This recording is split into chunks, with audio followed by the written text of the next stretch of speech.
Hi everyone, skincare update, summer 2020. If you're new here, you will not know that I do one of these, or I try to do one every season, and it's almost like I'm just documenting what I've been using on my skin, how I've been using it, and any little seasonal tweaks that I've made.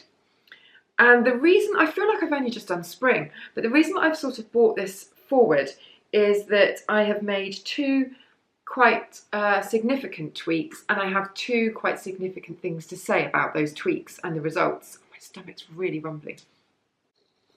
And so just a little bit of background, in the UK during lockdown we had just the most amazingly hot weather, really unprecedented and really quite unseasonal, and I feel as though I was outside a lot. I'm never outside as much as I was in lockdown with the kids because they were off, and it was just lovely out there.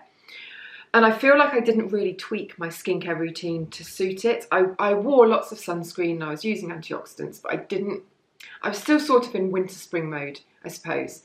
And so the two tweaks that I've made to my routine are all about sort of stepping back from the actives a little bit, or the retinol in particular, and upping the repairing, protective element of the skincare routine. So that is the theme of this video, really, and I'm going to try and be really quick, really to the point, and non-waffly. So I've increased antioxidants and sort of barrier repair ingredients in my skincare, and I have stepped back a little bit from the retinol. And the reason that I'm doing this now is because it's fresh in my mind, and the two really sort of profound effects of those things have been, number one, and I think this is from the antioxidants and the vitamin C's, my skin has looked a lot more even-toned and brighter. And I'm pretty much sure that it's been really noticeable. I think that's down to the vitamin C's and the antioxidants. The second thing is that I've really stepped back from the retinol, and I have noticed, and this isn't a good thing, that the skin texture has changed. I feel like when I use retinol and I'm really in a good routine with it, that my skin feels a lot sort of firmer and not more solid, more robust, I think is the right word. So it feels sort of plumper, firmer and more robust.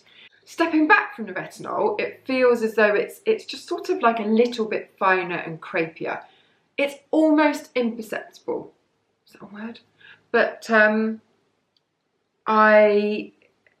it's noticeable because I really, really scrutinise my skin, because it's my job.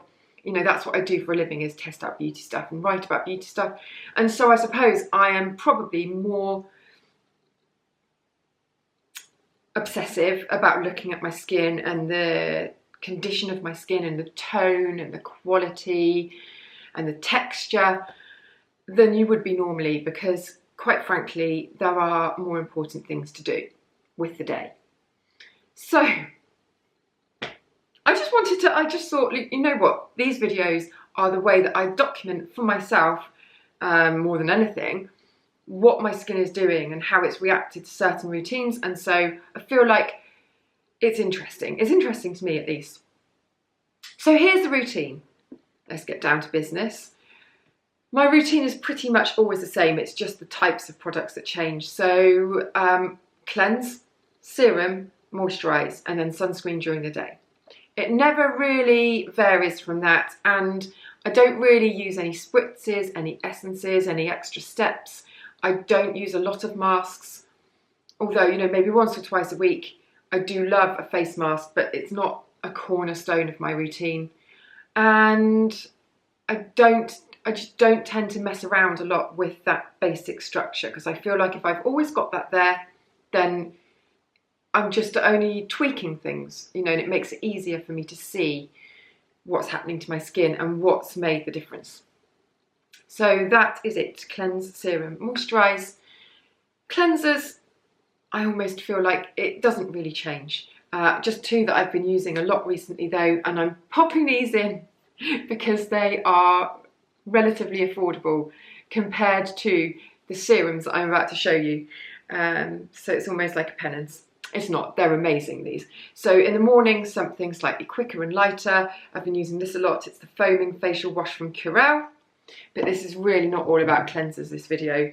And this is a gorgeous, gorgeous, relatively cheap cleansing balm that behaves like a luxury cleansing balm. Great for evening, for breaking down makeup, sunscreen, all the dirt and grime from the day, and then using a flannel to take that off, or a cloth. And it's the Oat Cleansing Balm. That's from the Inky list. Really, really good. I also love the Squalane from The Ordinary, but I don't have it to hand to show you without going off on a mission to the bathroom. So that's cleanser. And then serums. So I said I've been really upping the ante on the antioxidants, and the two that I've been using most of all, although I have been swapping them in with a Paula's Choice, mainly because I knew that I was going to be doing this video and I wanted to give you an alternative that wasn't like £100. So in the morning, SkinCeuticals Discoloration Defense Serum. And in the evening, the SkinCeuticals Resveratrol BE, which this one is new-ish, and this one has been out for years and years and years and is amazing. If you want an overnight antioxidant, both of these are very, very potent. SkinCeuticals is a results-driven, science-led brand that is, it's expensive, but you know that you're getting something that's very potent and very effective and very good. As I think is demonstrated to myself by the clarity and the even tone and just general brightness of my skin, which is what these kind of ingredients are really good at. You know, all of your antioxidants and vitamin C pastes and serums. I'm just trying to see if I've got another one available to show you up here. I don't think I have, they're all out of arm's reach. Are all just really good at brightness, and if you've got any kind of discoloration or pigmentation or little dark spots coming up from the sun, which is, I forgot to say this, which is what had started to happen with my skin. And so I just really hammered it with loads of antioxidants and things that would just sort of repair and help protect. So those, both brilliant. And I also really, really love the Paula's Choice. This is the Triple Algae Pollution Shield. It says Pollution Shield, but it's, you know, it's antioxidants. It's doing the same kind of thing. And on my eyes, by total fluke really, this one, the Kiehl's Powerful Strength Line Reducing Serum, eye cream, which I like for daytime because it has this kind of matte finish. Again, and actually even for Kiehl's, this one is pricey, it's about £40. But, I mean, you could just use your serums all the way up to the eye area. All of those would be good, they're absolutely fine. But I do like a separate eye product, and it just really makes me concentrate on getting into those sort of corners where you get your lines and taking it all the way around, and I give it a nice little tap and a little massage. So that in the daytime, either the Paula's Choice or the Discoloration Defense, and then moisturiser, something nice and lightweight because it's been pretty hot and sticky. So Toleriane is always, the fluid is always a good one. Again, really nice for just protecting the skin's barrier. Any one of the normal moisturisers that I talk about, to be quite honest, because they're all pretty strengthening and but non, you know, haven't got anything too active in them in terms of like they're not peeling or putting retinol in or anything like that. I really like this one, but I'm left with the dregs of a sample.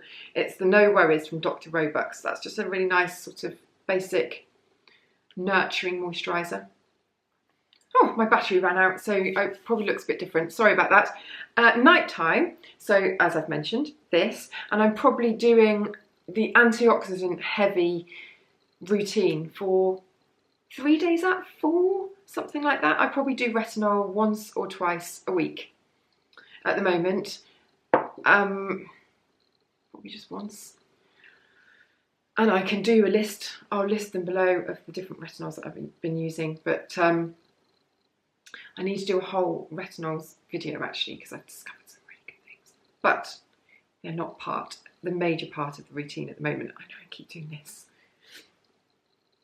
So serum and cleanse, obviously, serum, and then again, moisturizers, just anything that's pretty unexciting.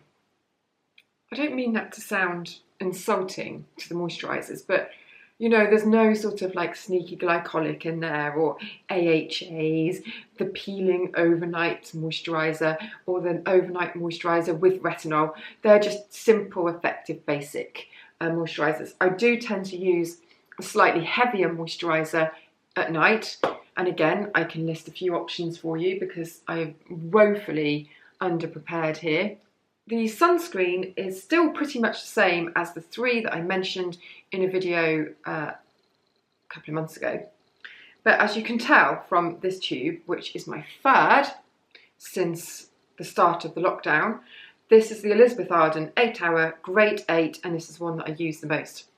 Some people have said to me that they find it a bit drying. I feel like unless you've got really, really dry skin and you're just putting it on without anything else underneath, then it's not at all. I really, really don't get that. And I don't have oily skin. If you have oily skin, you'll love it. If you've got skin that just sits in the middle, you'll love it. If you've got dry skin, just make sure you use it over a moisturiser and you'll love it. If you've got very, very, very dry skin, just use it over a really, really, really, really, really heavy moisturiser and you'll love it. That's just too sweeping and people are going to be like, I don't love it. The reason I love it is so, so, so light and fresh. It's not unfragranced, which I suppose might be a problem for some people. I love the smell of it actually, but you know, for some people that could be a negative. It's not SPF 50, it's SPF 35, it's broad spectrum. So if you definitely want SPF 50, then this won't be for you. However, I just genuinely find it a complete joy to apply this sunscreen, which I don't with very many others. Mask-wise, I do still love a mask. I feel like they're a bit passé now, almost. Can I say that? But I love them because I have a lot of baths, and so I find that when I get in, it's really nice to apply one and just, I don't see it as a pamper, I hate that word, pamper thing. I just like it that you're leaving it on that bit longer, and you can get quite an intense treatment and it just feels like it's doing something. I mean, I only use ones that are either really, really hydrating or they're a peel. And this one is a peel, the fruity zyme. So how do you say it? I didn't even know it had that on it. I call it the 5-minute facial. It's from Beauty Pie, super smoothing, purifying and resurfacing.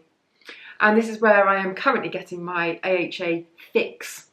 So instantly brightening, and you get that real tingle, you know, it's like a real rejuvenation. I like that one a lot. Loads of masks I could talk about, but I feel that that is a separate video and that we've covered the main points of my skincare update. So I'll try and do an extensive description below with lots of different products in and suggestions and links to stuff on my website so you can read more about things. But yeah, hope that that has been interesting in some way, and I shall see you in the next video.